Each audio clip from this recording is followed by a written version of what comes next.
Hey guys, this is Tim with Little Crow Gunworks. Welcome back to the channel. Today we are going to talk about the reloading components that we used for the series and the rifle that we used and the parts that went into that. But before we do that, I want to say thank you to our viewers and subscribers and all the new people that are joining this adventure. This is going really well. I actually filmed part 2 yesterday, so I don't have any lag time between videos here to assess how things are going, but at the current growth rate, I'm guessing by the time this comes out, we're going to be closer to 10,000 subscribers than 9,000, so I want to thank you guys for that. Thanks for coming along and for your patience with me and and sitting through my rants and my practical jokes that I play on you guys, but and with that theme in mind, get your popcorn ready because this one's going to be fun. So I think we're going to jump into the reloading components and stuff and parts and things that we used for the project, and then I'll talk about each thing that we chose and why, and we'll review the rifle specs and look at some pictures of that and talk a little bit about the front rests that we used, the bipod and tripod that we used, and then we'll put a bow on this, and this will be another one where I'll try to keep it around that kind of half-hour mark. So without further delay, I think we'll just jump into the screen recording here right away. 3, 2, 1, and we're live. Okay, so what do we have here? We got a bunch of goodies. Let's start at the top left here. We have Alpha Munitions 6-dasher, small rifle primer, brass. Under that we have our top shelf PRS competition rifle. Under that we have a custom 6-dasher reamer spec'd to this brass. We got Berger 105 hybrid target bullets, Bartline 7 twist barrel, Vidavori N140, CCI BR4. So this thing's gonna shoot, right? Well, this slide I have here, this is a whole bunch of stuff that I did not use. Oh, what a smart ass. So part of the problem and the axe I have to grind with a lot of other channels out there is that this is what you're being sold. This is what you're being told, that you absolutely have to have these things to get something to shoot small. And I didn't use any of these things. None of them. So that's part of the problem I have with what's going on, and why I am doing this series the way that I am is because this is what you're being sold and it's not reality. Now, if you do this and you build a rifle with these components and Bartline barrel and you custom spec a reamer for the brass and the bullet that you're using and all that, it's going to shoot without a doubt. But don't think you have to do this. This isn't necessary. And for better or worse, we're going to bring out our old friend Dunning-Kruger, our Dunning-Kruger slide again. You know, a lot of guys, when they get into this, they just don't know, and they pick up as much as they can, and they try to learn as much as they can, and usually somewhere on Mount Stupid, if that's where you're living currently, you convince yourself, or you're convinced by the channels that are leading you astray, that you have to use these things to get a rifle to shoot small. And that's not reality. Now, these things make it way more likely to shoot small, and it makes it easier to have it shoot small, and it makes it highly probable that your rifle is going to shoot small, even if you don't know what you're doing, and even if your process sucks. So this is kind of the easy button, but don't think you have to have that. And with that, I don't want to spend any more time on that. You know, I guess if you were hoping for and looking forward to me using stuff like this, you're going to be sorely disappointed, because I did not. And in that vein, I guess we'll talk about what we did actually use. So the cartridge I decided to use, and this is something I talked to Dale about when we were trying to figure out what we were going to use, and I didn't want this to be a big investment, because this was kind of my idea to do this and try to grow the channel the best way I thought we could. And I thought that would be through doing my daughter just got up from her nap and she's pissed. I thought that would be the best way to do that would be through a reloading series. So we were looking at what we had, as far as what I had for stuff, and what we landed on was a cartridge. We'll start with that, with a cartridge that the same crowd I was talking about, the crowd that currently resides somewhere on or around Mount Stupid, has relegated this cartridge to obsolescence. They believe that it's completely useless and antiquated, and it has no value and isn't good for anything, and can never and will never shoot as small as the newfangled 6mm match cartridges or whatever. And some of you that are seasoned have put two and two together and know where I'm headed with this. Drum roll. Ta-da! This is what we decided to use for this series, intentionally. This, for those that don't recognize it, is the beloved 308 Winchester. This was used for sniper and long-range work for a long time, and it has been cast to the rubbish heap, unfortunately, for some reason. I don't know why. It's not a hot rod. The performance is very mediocre under most circumstances, but it is a very forgiving cartridge. Remember, we talked in the intro video about how cartridge selection is the biggest piece of the pie when you're talking about what goes into having your rifle shoot small. This is one of the easiest cartridges to make shoot small I have ever worked with. There's a whole pile of powders you can put into it that will shoot small. Just about any bullet you feed it, it's going to shoot small. Boy, it's a fantastic cartridge. So now I think we'll go into the rest of the components that we use. So, and the reason the reason we chose this is because you think, okay, these guys, Little Crow's going to do a precision hand loading series. They're going to pull out all the stops to make sure that they look good. They're going to pick a high-end match cartridge like I showed you. We're going to use all the top shelf stuff and make ourselves look good. We're going to build a brand new rifle with top tier everything, blah, blah, and use all the best of the best everything to make ourselves look really good. That doesn't teach you shit about the process. That you would expect one-hole groups, and you would expect everything to go perfectly, and you would expect perfection. But you don't learn anything when you do that. So I wanted to come at it the other way and go, all right, what do we have laying around that we can do a series on? Dale happened to have a rifle that he built. So it is a custom rifle, but it's a rifle that he built years ago. I don't even know when. With an assortment of parts that I'll go into. And I think he maybe put 20 rounds on it. He might have never even fired it. But it was in the vault. It was sitting around, and I'm like, 308. I got a bunch of 308 stuff sitting around at home that I could afford to part with. Screw it. We'll do it on a 308. So that's what we did. Didn't build a special rifle. It was just he had a gun. I had components and stuff laying around that I was fine parting with and donating to the project.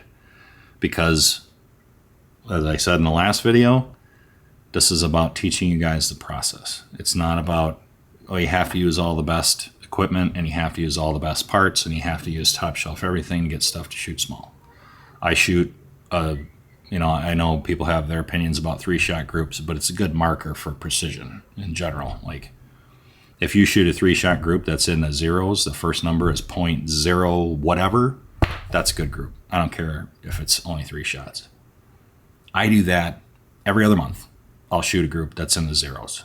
And I'm not using top shelf stuff when I do it. So this is about process, not an equipment race. So in order to have the process stand out, I intentionally picked a cartridge that has low performance, intentionally just grabbed a rifle that I know nothing about. We didn't spec the chamber. I don't know any of the dimensions of the chamber. I didn't even know the twist rate of the barrel. I had to check it with a cleaning rod. Knew nothing about it. And just took stuff that I had laying around and we made it work. So for the primers, we decided to go with, we tried out this new company, White River Energetics. So here's another sign that it's just, I had never used these primers before, brand new primer company. I thought, screw it. This is a good excuse for me to get some experience with these primers and see if they're any good. And they work just fine. Bullets. So notice that's not a yellow box. This is an old standby for in the precision world. It's not a hot shot by any stretch, but they're really consistent and they shoot really small, really easily. This is a Sierra 175 grain Match King, the old standby. And that's what I used for the whole series. That's the only bullet I shot. Reloader 15. Tim doesn't use Alliant powders. You're right, I don't. But this is, I had some left over that I bought, I don't know, over 12 years ago, and I thought I got to break this barrel in, and I have enough Reloader 15 that I can put 100 rounds down the barrel and just burn up and get rid of some of this powder. So that's what I used to break the barrel in. And then for the whole series, what powder did I use? Oh, and I'll show you guys how I selected this and what you should be looking for, and we'll do the Gordon's reloading tool. We'll do all that stuff. But what powder did I land on? Drum roll. Ho, ho, ho, look at that ugly thing. The old boomer powder. So this is IMR 4895. For those of you that are inexperienced, this is a fantastic powder. And those of you that are seasoned and know this is a fantastic powder, I'm sorry for letting the cat out of the bag, but this powder is fantastic. Everything I've used it in, it shoots very small to reasonably small. 223 stuff, 308, obviously, anything that requires that kind of burn rate in that, like, IMR 4064, Vitivori N135, 140, Varget. This is an excellent Varget substitute. If you can't find Varget and you've always liked Varget, in my experience, these charge weights are within like 0.3 or so of Varget charge weights and produce almost the same velocity and shoot just as small. And like it's a fantastic powder. So that's what we used, and I'll show you why. We'll show you when I get into the testing, and we'll go into Gordon's reloading tool and show you how and why I selected that. But I intentionally wanted to pick a powder that's off the beaten path. My go-to, if I was trying to impress you guys, is I would probably use Vitivori N135, N140, or Varget. But you would expect that, so I intentionally picked an old antiquated boomer powder that most people would never give the time of day. So that's what we used. And all the little teeny groups that I've used on thumbnails, and the pinwheel I shot at 764, and the trailer at the beginning of this video and the last video where I had first shot impact at 1,000 yards that was just off the bullseye. This powder. So, ta-da! All right, and then I don't know when it's coming. I think it might be next. Brass. People lose their mind over brass. You know, in the 7 series, I said that I really like using high quality brass, and I do. Only because it eliminates variables, and I will show you in the series why. But I intentionally, for this series, because I wanted the issues to show up and crop up, I intentionally used cheap brass.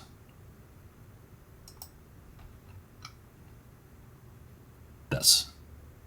So the brass I use for the project is once fired PMC X-Tac brass that was fired as factory ammo by me in a different gun.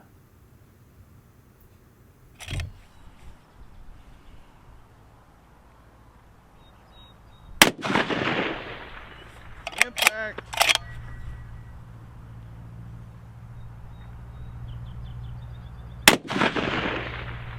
Impact. So, why did I decide to use this brass?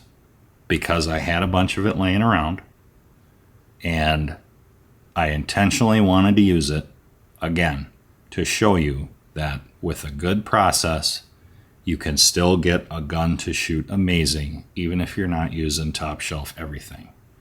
And I will show you in the series where using lower quality brass, when and where that rears its ugly head, because it does. But for most people's applications, this can be just fine. And again, I'll show you in the series where it's going to pop up. And I think, oh, that's this. Okay, so remember this. What were the big things? Back to our Pareto distribution. What were the big ticket items? Cartridge selection. We picked a cartridge that is known for precision by anyone experienced. They're easy to make, shoot small. Anybody that's ever loaded for one already knows this. This is covered territory. You put the right stuff in this, like I'll show you, you'll see when I get into the testing, but all the groups I shot, all the different charge weights, all the different seating depths, all the different this and that's and combinations that I shot with the Sierra Match King and the IMR 4895 and the White River Energetics primers and the PMC brass. I did primarily 3-shot groups, but I did shoot some 5-shot groups at 100 yards. And then I shot bigger sample sizes at long range, but at short range, pretty much all 3 and 5-shot groups. I don't know that I shot one group that was an inch. I don't know that I even shot one. There might have been one, but I don't know that I shot a group that was 1 inch or bigger. Every single group was sub MOA. No matter what. No matter what. So, and I didn't examine the data before I started, but we're talking strays. Like the average, let's say I shot 40 3-shot groups at 100 yards, maybe 50. The average is like around a half MOA. No matter what the combination was. Just, it shoots. So, cartridge selection. We got a cartridge that's known for precision. Powder selection. We have a powder that is known for precision by those that are experienced. Bullet selection. We have a bullet that is known for precision. Doesn't have the highest BC, but it is known for precision despite the fact that it's not a hot rod. You'll see through my process that I make sure that seating depth is flawless. Chamber pressure, we stayed in a window of pressure that the gun's happy through perfect charge weights, and then we're down here, right? This is what's left of these little baby slivers at the end. Brass quality, not there. It's okay. The brass is okay. It's not top shelf, but despite the fact that it's a budget brand, the brass is actually pretty good. Comparatively to some other things that are out there, but cheap, budget, whatever. Primer selection, brand new primer company I didn't know anything about and I've never used. Neck tension consistency, didn't go out of my way to worry about that. Component weight consistency, I didn't weigh anything.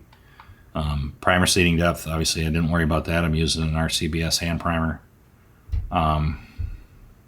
What else? Didn't anneal. You guys know that from the last video. Like no expander mandrels, no neck turning. I didn't mention that in the last video. Talked about how I didn't anneal, but didn't talk about neck turning brass or expander mandrels or anything. We didn't use any of that stuff. Just, you'll see. Just follow the process and it'll work. So we checked all the big boxes. Good cartridge, good powder, good bullet, consistent seating depth, moderate pressure, perfect charge weights, and then the brass is mediocre, and then everything else was whatever. So we got the biggest pieces of the pie, and surprise, surprise, it shot well. So now I think that's it for these slides. Yep, now we'll go into the rifle. Ta-da! So this is the rifle we used. I'll let you look at it for a second and tell you about the specs on it. You see we have it hooked up to our Little Crow Gunworks Thoroughfare ultralight carbon fiber tripod. That's what I shot off of for all the testing at long range. And then at 100 yards when I was doing the load development, I used, this was a little springy on concrete, so I used Accutac FCG2. It's an older Accutac bipod. It's got a real wide stance. and it interfaces with a Picatinny rail, so that's what I used. And then, but otherwise, all the testing at long range was shot off our thoroughfare for the entirety of the series. Barrel break-in, like all of it. So let's talk a little bit about the rifle. We have, well, I guess we'll start with the stock. This is an older version of a Macmillan A3, and it's got the textured grip and textured grip on the forend. And I think this is a molded in marble. I think they call it molded in marble, and the color is olive and black. And what else do we have here? We have the bottom metal is from PTG. And I think it's their Stiller bottom metal to go with the action. The trigger is a Timney 2-stage light, I think it's called. And I think it's set around like 1.5 pounds. Nice, crisp, lightweight 2-stage trigger. The action is a Stiller Predator.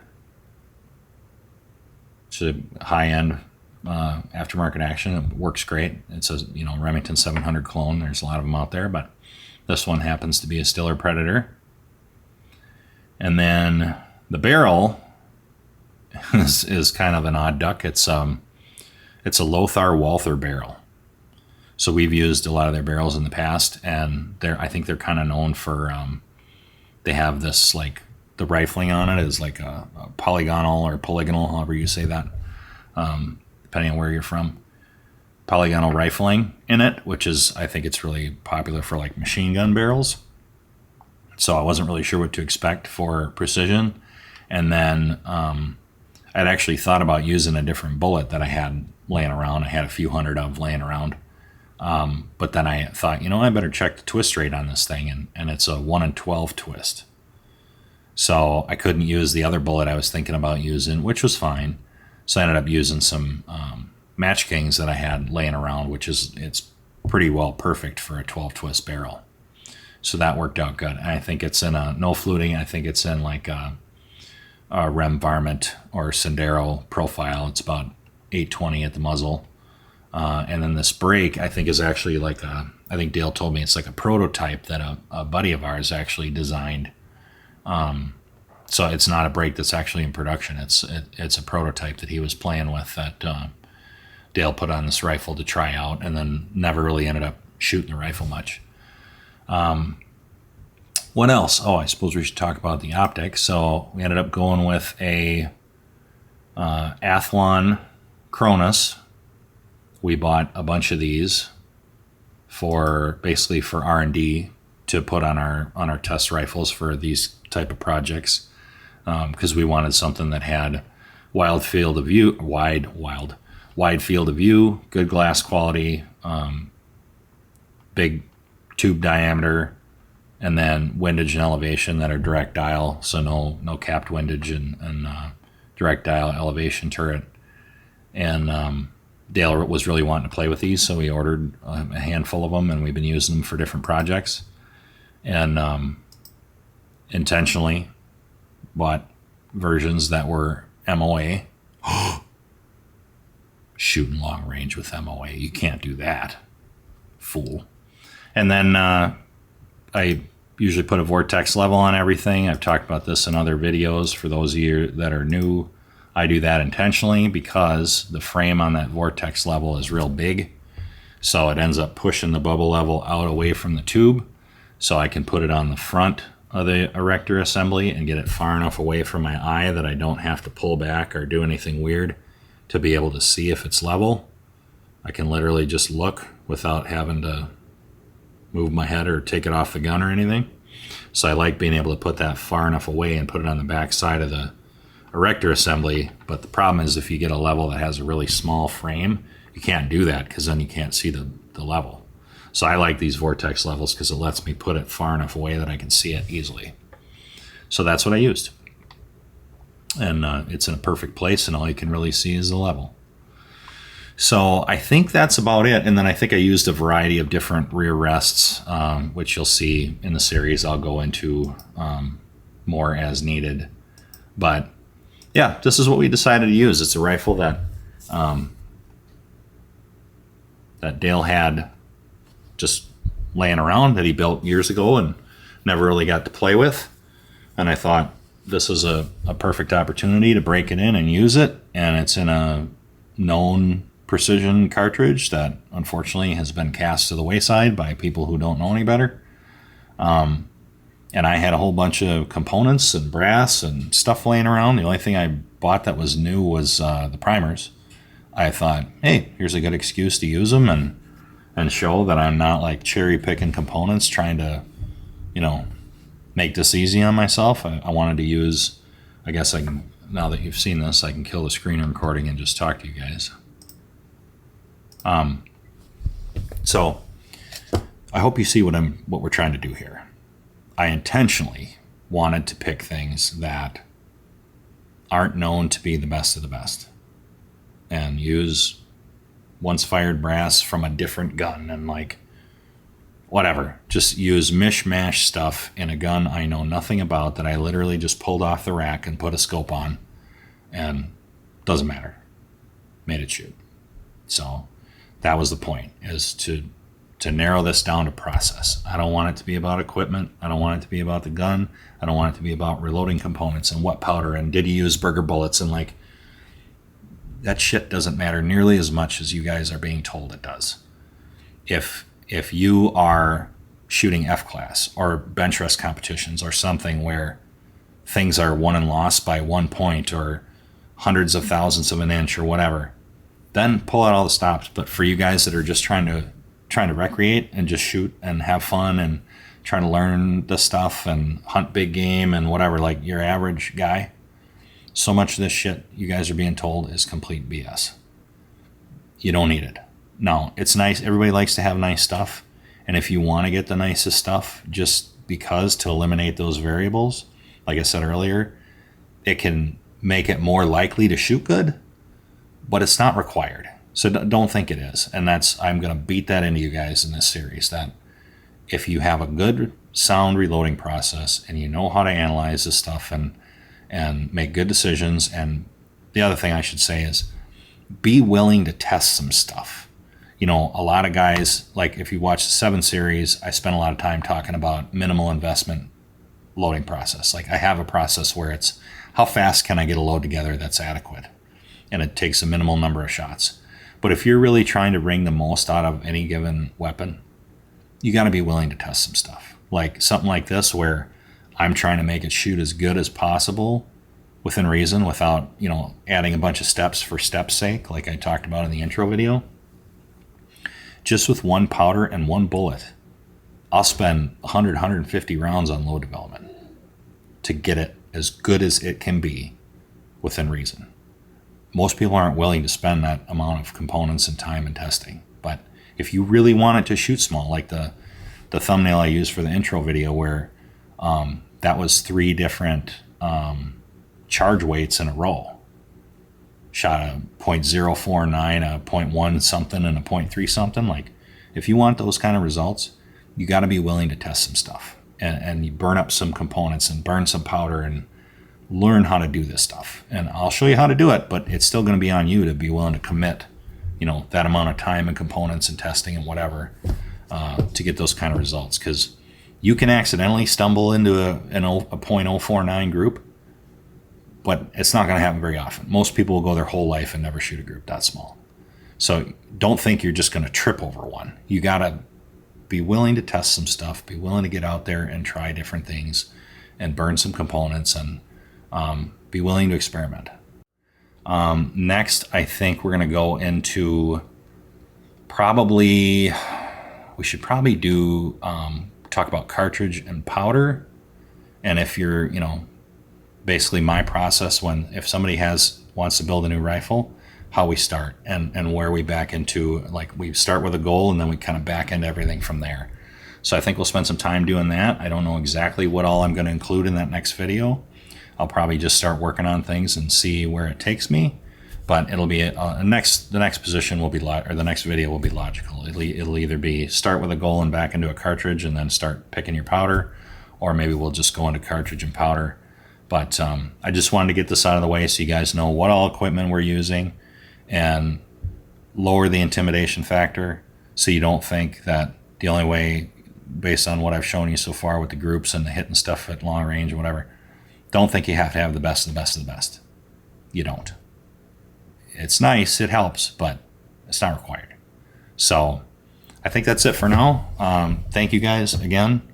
I'm really having a lot of fun doing this, and I think this is going to help a lot of people. I've said that already, but I think this is really going to help you guys out and give you a good sound process that you can go and apply to your guns and get everything you have shooting better. So thanks again.